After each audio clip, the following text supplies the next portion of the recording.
Olá, turma. Professor Jorge Ricardo, Colégio de Setembro, módulo de Biologia. Tá? Hoje é a nossa quarta aula do módulo, né? Onde a gente vai falar hoje sobre a origem da vida, né? A gente tem as duas teorias, a biogênese e a abiogênese, né? Hoje a gente vai estudar a abiogênese.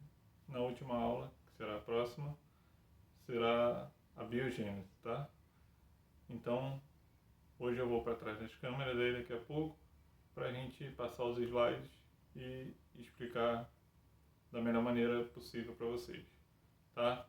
Um grande abraço a todos e qualquer dúvida, lança lá no aplicativo da escola. Tá ok? Muito obrigado, um grande abraço a vocês, vamos à aula.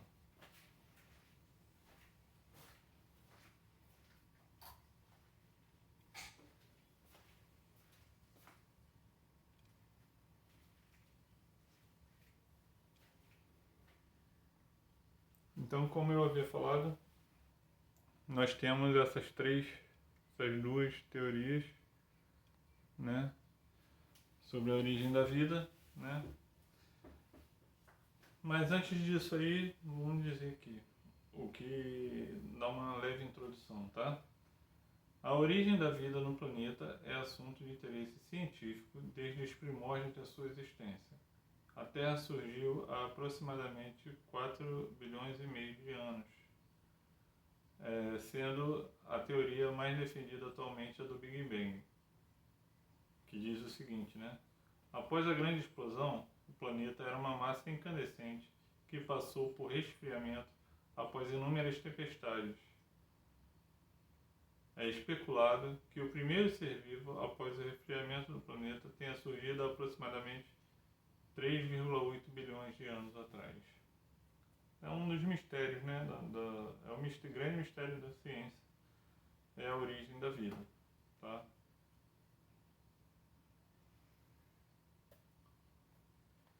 Aqui tem umas fotos, né, que a gente conseguiu na internet do que seria o Big Bang, né? Ninguém sabe exatamente como foi, mas se tem a imagem, né, que poderia, algumas imagens que poderiam exemplificar como foi essa explosão, né, que foi o Big Bang. Então a gente tem duas teorias que são aceitas não, que uma que foi defendida anteriormente e outra que é a que nós estamos até hoje, né? Teoria da biogênese e da abiogênese. A abiogênese e biogênese são duas teorias opostas para explicar o surgimento da vida, ou seja, uma está de um lado, outra está do outro lado. São como se fossem dois times diferentes, um tentando derrubar o outro, né? Uma teoria tentando derrubar a outra, né? A primeira, né, que foi aceita é a abiogênese. Os seres vivos eram originados a partir de uma matéria bruta, sem vida, teoria derrubada através de experimentos. Ou seja, eles imaginavam que a vida seria originada de qualquer matéria bruta, Depois a gente vai citar aqui alguns experimentos que vocês vão ver que seria uma coisa meio engraçada hoje. Mas a gente tem que pensar que essas teorias, elas foram defendidas há séculos atrás, ou seja, não se tinha conhecimento ainda nenhum. Se hoje a gente tem um certo grau de conhecimento, é justamente devido a esses cientistas que defenderam suas teorias lá atrás, né, que foram sendo levadas, a humanidade foi sendo levada ao desenvolvimento devido às teorias que foram lançadas e vieram sendo derrubadas também, né, através de novas teorias. E biogênese, os seres vivos são originados a partir de outros seres vivos pré-existentes, atualmente aceita para explicar o surgimento dos seres vivos. Essa sim é uma teoria que até hoje nós temos a certeza de que acontece, tá? A abiogênese. Aristóteles propôs que a vida surgia espontaneamente de qualquer matéria orgânica existente. Para o filósofo, as folhas das árvores que caíam nos rios transformavam-se em cisnes. A carne podre deixada ao relento gerava lavas e gerinos, e sapos surgiam espontaneamente em poças d'água ou do lodo existente em pequenos lagos. Bom, a gente olhando esse pequeno parágrafo aí, a gente já... Poxa, no rio, no cisne, é normal ter nos rios, né? Carne podre deixada gera larvas. A gente sabe o quê? Que a carne, quando entra em decomposição, né, atrai moscas, atrai insetos que depositam seus ovos ali e nascem novos seres ali. Então, por isso que aparecem novos seres. Não porque a carne gerou esses seres, porque alguma mosca, algum outro inseto depositou seus ovos ali. Sapos surgiam espontaneamente em poças d'água, né? O sapo ele vive em meio úmido, né? Tanto na água quanto na terra, né? Mas não é porque a poça d'água que deu origem ao sapo, né? É porque o sapo gosta desse ambiente. Essa teoria em que a vida surgia espontaneamente ficou conhecida tanto como a teoria da geração espontânea como a biogênese. Além de Aristóteles, Descartes e posteriormente até Isaac Newton, né, também eram adeptos dessa teoria. Eles acreditavam que todo indivíduo era dotado de um princípio vital ou princípio ativo. Este princípio era encontrado no ambiente ou em qualquer matéria orgânica, e esse princípio era fundamental para a sua existência. Então você vê que vários cientistas importantes da época, vários mestres da ciência, né, defendiam essa teoria, né, lá atrás. Durante séculos, sábios e médicos famosos, como Paracelso, Van Helmont, trabalham tendo como referência a teoria de Aristóteles, ou seja, considerando que a vida surgia espontaneamente.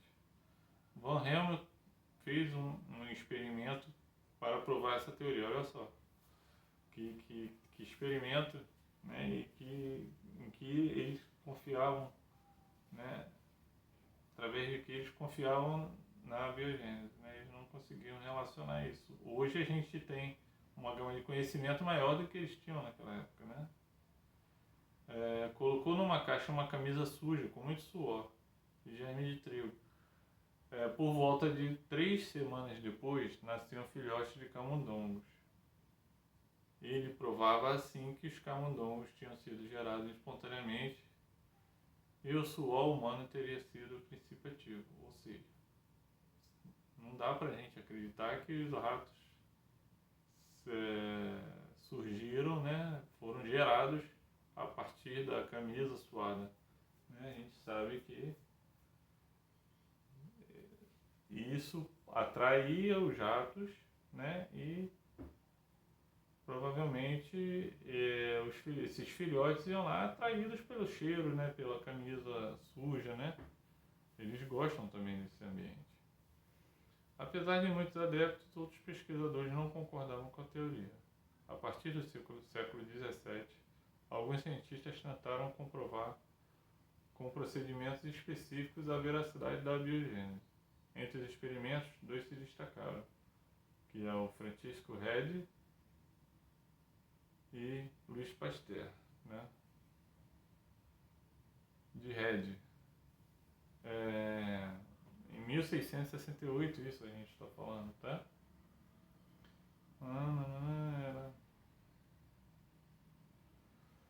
Em 1668, o médico e cientista italiano Francisco Redi buscou testar se a teoria da abiogênese era de fato válida.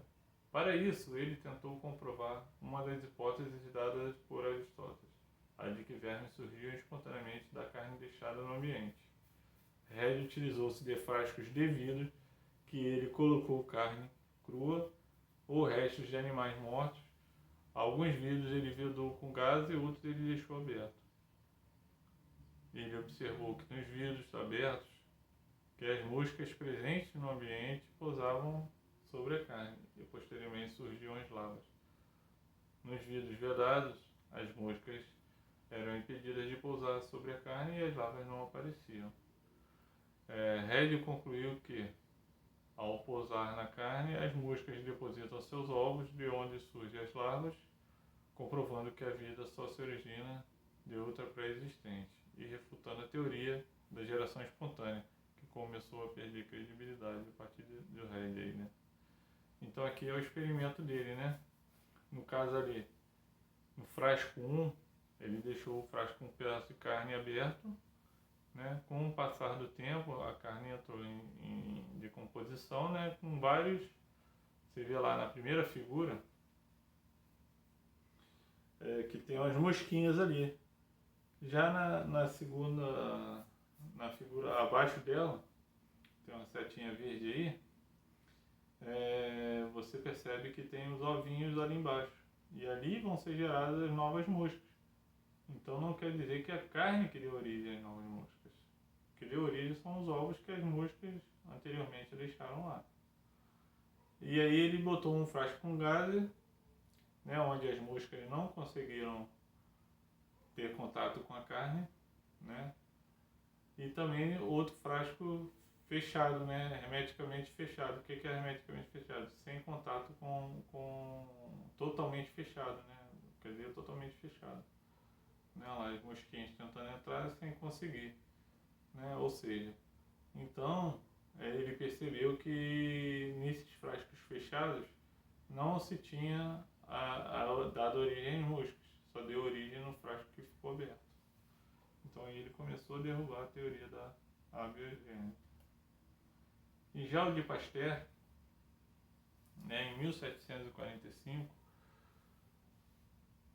o cientista John Needham, adepto da teoria da abiogênese, inferiu que fervendo caldos nutritivos, né, alguma substância orgânica, né, destruiu o princípio vital existente no meio, impossibilitando a geração de vida espontânea posteriormente.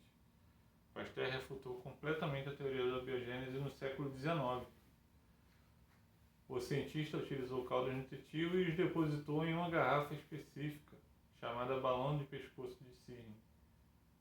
Ao ferver o caldo, o pescoço do balão era retirado. Posteriormente, notava-se o aparecimento de micro-organismos no caldo. Ao repetir o experimento sem retirada do pescoço de cisne, os micro-organismos não apareciam.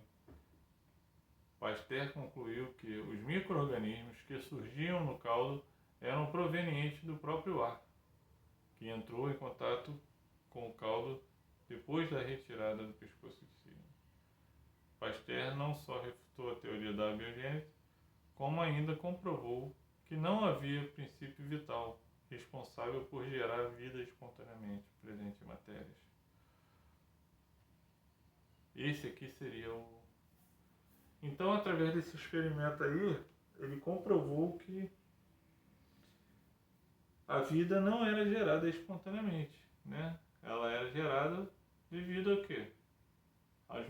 Nesse caso aí, aos micro-organismos presentes no ar, né, que entravam em contato com esse caldo nutritivo aí, que eles chamam, e cresciam ali micro-organismos, né?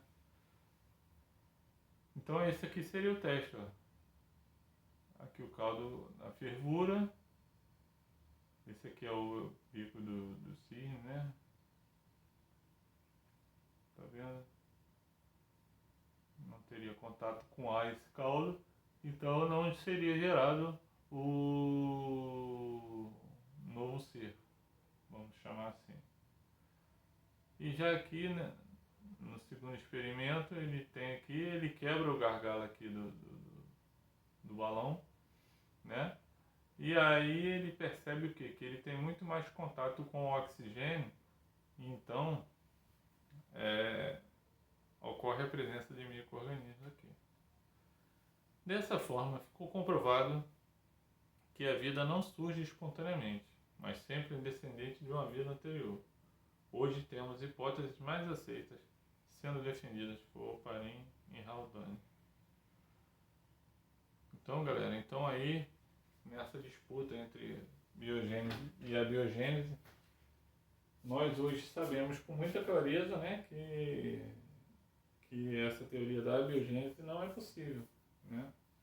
Não é possível porque a gente sabe que a vida é gerada a partir de outra vida, né? Seja de nós humanos, seja dos animais, seja dos micro-organismos, né? Que um outro ser foi lá e gerou, né? Seja também das plantas, né? Uma outra planta tem que dar origem a outra planta, né? Uma planta não nasce do nada em algum lugar, né? De alguma forma, os seres vivos se originam de outros seres vivos, que é o que acontece na teoria da biogênese, que a gente vai ver na próxima aula. Tá ok? Por hoje ficamos por aqui. E qualquer dúvida, entre em contato conosco lá, tá? Ou entre em contato com a escola diretamente também, que será passado pra gente. Tá bom? Um grande abraço a vocês. Até semana que vem.